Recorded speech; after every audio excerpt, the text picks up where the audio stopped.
The Las Vegas sun was a cruel joke. It stabbed through the gap in the hotel curtains. Liam groaned. His head felt like a drum, a very loud, very angry drum. He tried to sit up. The world tilted. Beside him, Maya mumbled something incoherent. She looked like a startled badger. Her hair was a chaotic halo. Glitter clung to her eyelashes. Remnants of a night best forgotten, or perhaps a night they desperately needed to remember, but the details were fuzzy, like a dream fading too fast. He squinted at the room. It was a disaster zone. Empty glasses littered every surface. A feather boa drooped sadly from a lampshade. One of Maya's platform boots lay on its side. It seemed to accuse them. Liam's phone was nowhere in sight. His throat was dry, so very dry. He craved water, gallons of it. He fumbled for the bedside table. His hand brushed against something metallic, cold, unfamiliar. He picked it up. It was a ring, a cheap goldish band, on his ring finger. Panic began to bubble, a cold, fizzy sensation in his chest. He looked at Maya again. Her left hand was flung out. Another ring glinted there, identical to his. Liam, no, no, no, no, this couldn't be happening, not to them. They were just friends, best friends, since kindergarten. This was a new level of Vegas cliché. He nudged Maya, gently at first, then with more urgency. Maya, wake up. Please wake up. I think we did something stupid. She blinked, her eyes open. They were bloodshot, confused. Maya, what? Liam, my head, it's pounding. Then she saw the ring on her finger. Her eyes widened. She sat bolt upright, ignoring the spinning room. She stared at her hand, then at Liam's hand. A small folded piece of paper lay on the nightstand, cream-colored, official-looking.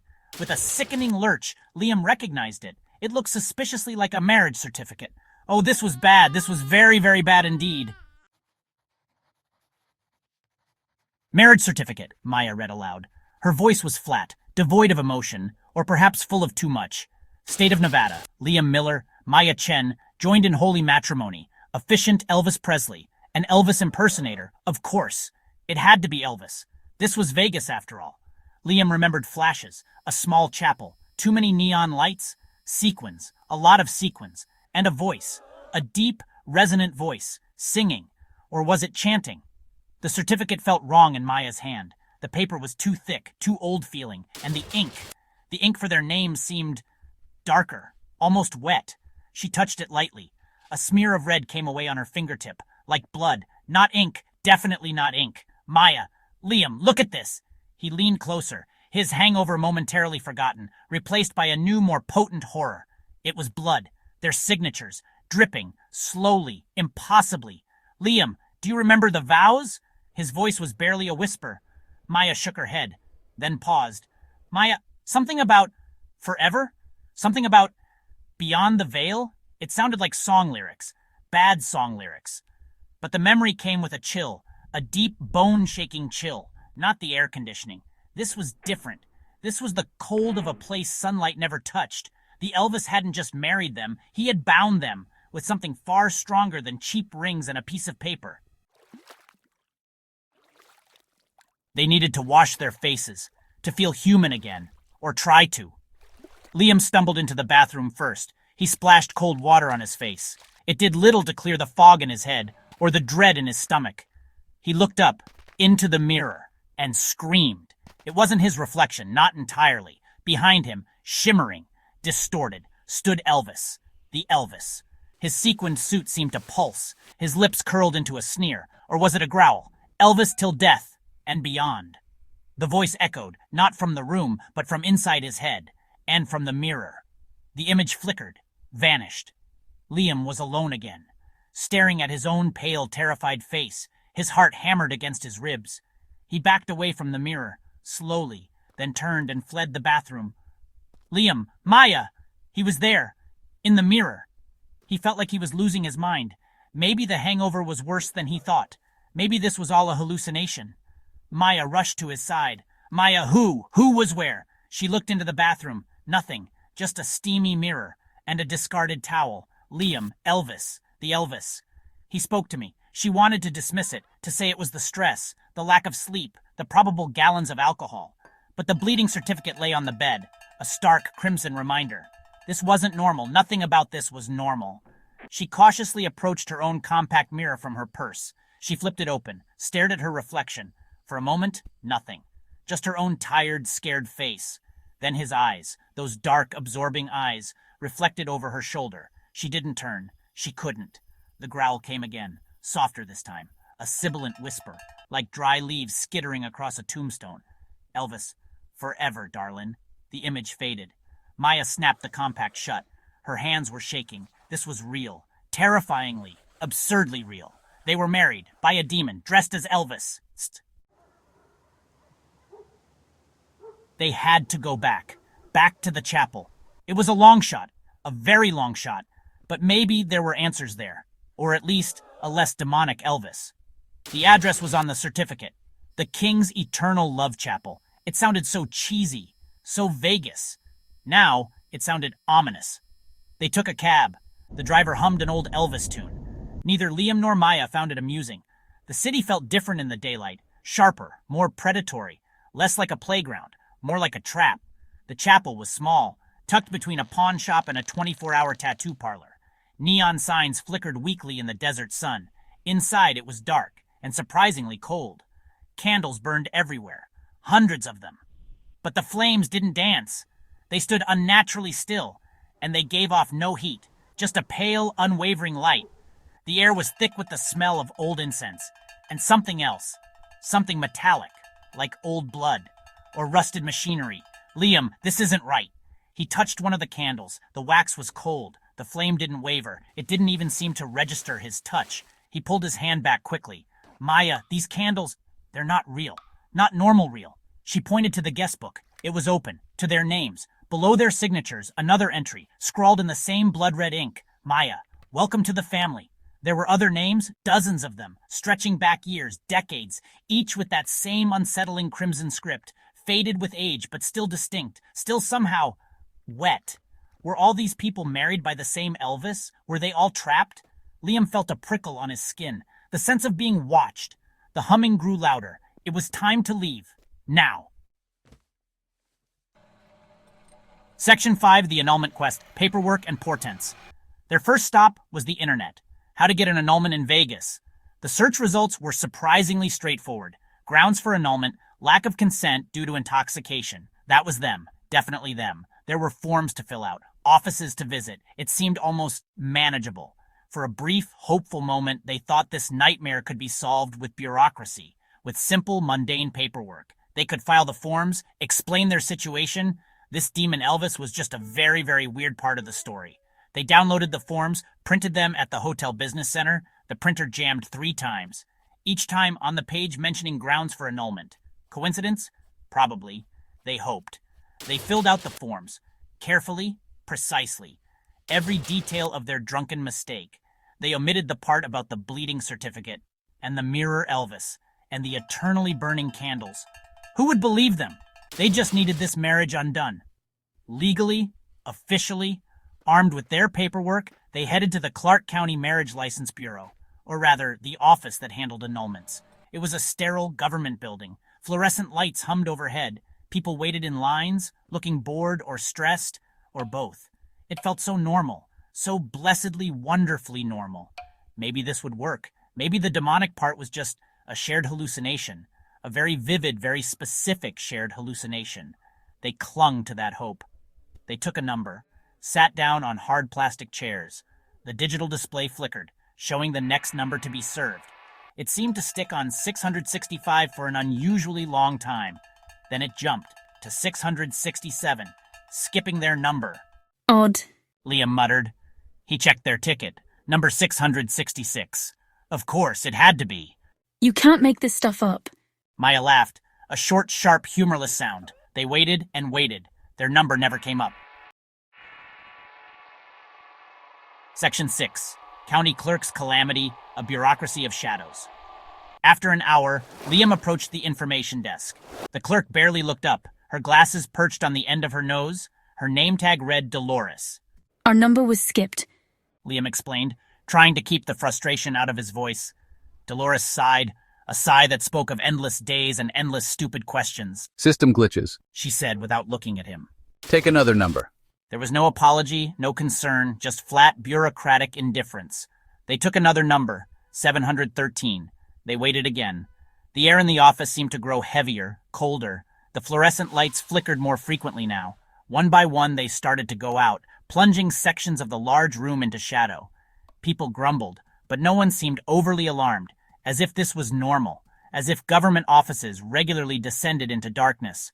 I don't like this, Liam. Her voice was small. When their new number was finally called, they approached a different counter. This clerk was younger, but his eyes were old, tired. He took their forms, scanned them. His computer screen fizzled and went blank. He sighed and rebooted it. The system crashed again. Sorry. But he didn't sound sorry, he sounded resigned. Our systems are down, indefinitely it seems. He handed their forms back. Try again next week or next month. His gaze flickered towards something over their shoulders. Fear briefly touched his eyes. As they turned to leave, defeated, they saw him. Elvis. Not the real Elvis, their Elvis. Standing in a shadowy corner, barely visible. He wasn't in his jumpsuit. He wore a dark suit like a funeral director or a particularly sinister lawyer. He winked at them, a slow, deliberate wink. Then he was gone, vanished into the deepening gloom. The remaining lights in the office buzzed, then went out completely, leaving them in near total darkness with the sounds of confused, annoyed citizens. Section 7. Digital Despair, Googling Demonic Divorces. Back in the relative sanity of their hotel room, despair began to set in. The legal route was blocked, cursed, haunted. Whatever it wasn't working. What do we do? Maya asked, staring blankly at the still bleeding marriage certificate. It seemed to mock them, a permanent crimson stain on their lives. Liam paced the room, his mind raced. There had to be another way. There was always another way. Wasn't there? This was the 21st century. Surely someone had dealt with demonic Elvis impersonators before. He grabbed his laptop. Okay, if the real world won't help, maybe the internet will. He typed married by a demon Elvis Vegas. The search results were unhelpful, mostly fan forums for Elvis, jokes about bad Vegas weddings, creepypastas that were a little too close for comfort, nothing concrete, nothing useful. He refined his search. Supernatural annulment, cursed marriage, how to divorce a demon. Each query led to more dead ends, obscure forums, forgotten blogs, tales of folklore, but no practical advice. This is insane. Maya scrolled through her phone, desperately searching social media. TikTok, Instagram, Reddit, #DemonElvis, #CursedMarriage, #VegasNightmare. She found a few scattered posts. Vague warnings, stories dismissed as hoaxes. One blurry photo of a chapel that looked eerily like the King's Eternal Love Chapel. The comments were mostly ridicule or people sharing their own mundane bad wedding experiences. No one seemed to understand the true supernatural terror of it. It was isolating, frightening. We're trying to crowdsource an exorcism or a demonic divorce lawyer. There's no app for this, Maya. He ran his hands through his hair. Maybe we lean into the absurdity. If this Elvis is a demon, he operates on some kind of rules, right? Old magic, deals, pacts. It sounded crazy, but everything was crazy now. They were in uncharted territory, far beyond the help of any FAQ page.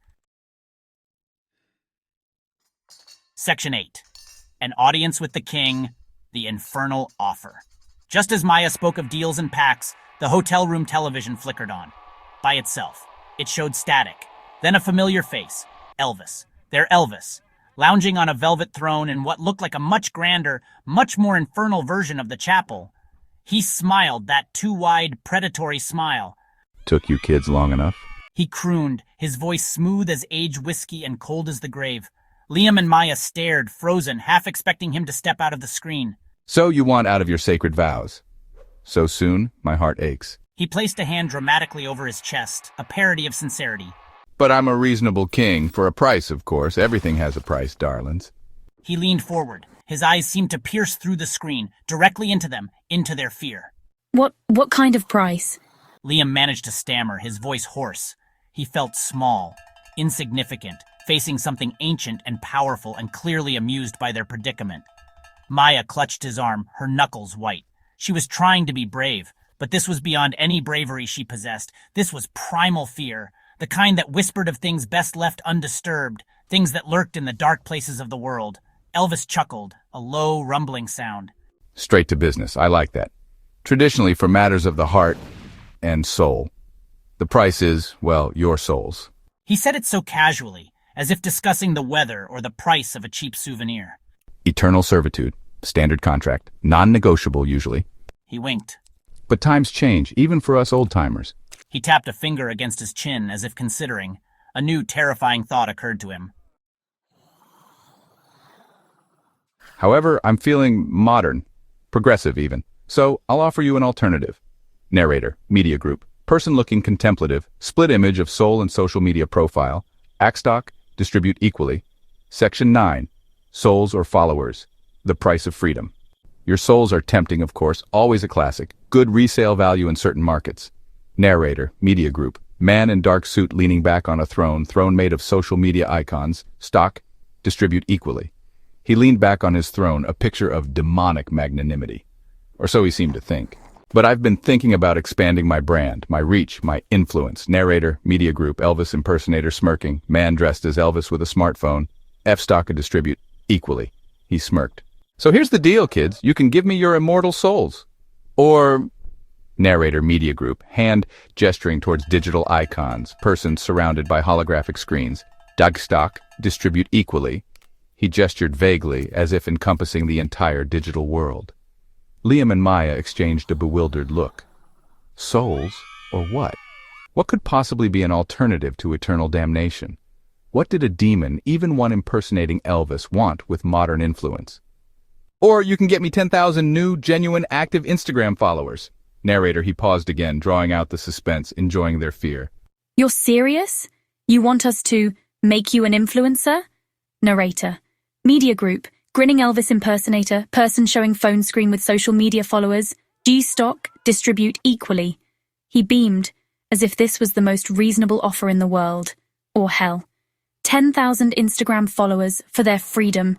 The absurdity of it was staggering. Souls or social media clout. It was a choice between ancient damnation and modern-day hustle. Liam almost laughed. Almost. The terror was still too fresh, too real. Deadly serious, darling. 10,000 followers. On my official account, of course. At the real Demon Elvis. Catchy, no, narrator, media group. Woman looking shocked, surreal nightmare scene, off stock, he'd distribute equally. This was beyond any nightmare she could have conceived. A demon who wanted to go viral. Elvis nodded. Think of it. You get your annulment. I get a little boost in the old engagement metrics. Everybody wins. Well, almost everybody. Narrator. Media group. Wink with glowing eyes. Sinister grin. Stock. Distribute equally. He winked. So what'll it be? Eternal torment and damnation, or a really, really dedicated social media campaign? The choice is yours. TikTok, kids. Hell ain't got all day. Or does it? Narrator. Media group. Maniacal laughter. Sinister smile. Stock high distribute equally. He chuckled.